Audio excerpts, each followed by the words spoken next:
Now to an Action News exclusive. One of the officers who was shot last night is now talking about the chaos, the confusion, and his recovery. Officer Sergio Diggs spoke to Action News anchor Shari Williams this evening, and she's here now with the full story. Shari. Yeah, Rick, it was a pleasure to speak with Officer Diggs. He's home resting tonight and tells me that officers simply want to make it back to their families each day.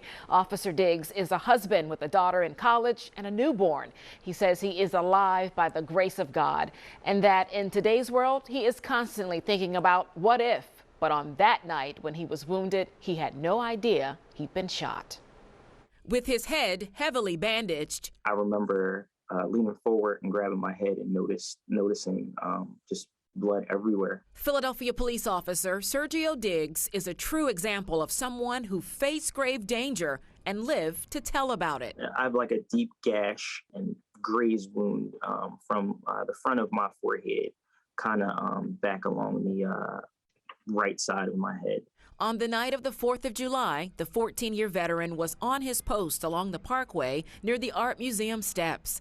Thousands of families were enjoying the celebrations when he says he had an eerie feeling. I was actually talking to one of my coworkers, Officer Gillian, about what we would do in the instance of an active shooter situation. 30 minutes after that eerie conversation, Officer Diggs felt a heavy blow to his head like someone hit him.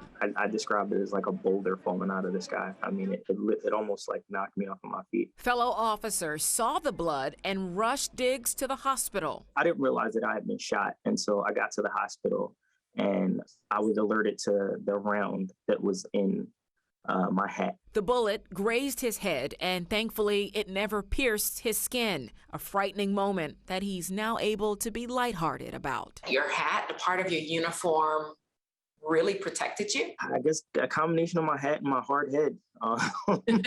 Diggs' job is no laughing matter to him. Protecting and serving is his passion. I'm still gonna put my uniform on every day and come to work to serve, because that's what I love to do. And when he is fully recovered, he says he'll have no reservations about returning to the line of duty. As soon as I'm ready to get back, I'll be back. Officer Diggs is very dedicated, as you just heard on your own. He believes he's making a difference as a police officer. As for the investigation and finding the shooter, he says he wishes people would make better decisions and have a greater regard for life. And Rick, he is surely looking forward to being back on the force in full duty. And yeah, he has worked that 4th of July and those big operations on the Parkway for more than a decade. The Made in America, the Thanksgiving Day parades. He's been there. Yeah. We're glad he talked with you tonight. Thanks. And we're even I'm happier glad he did. He's fine. Thank you, Shari.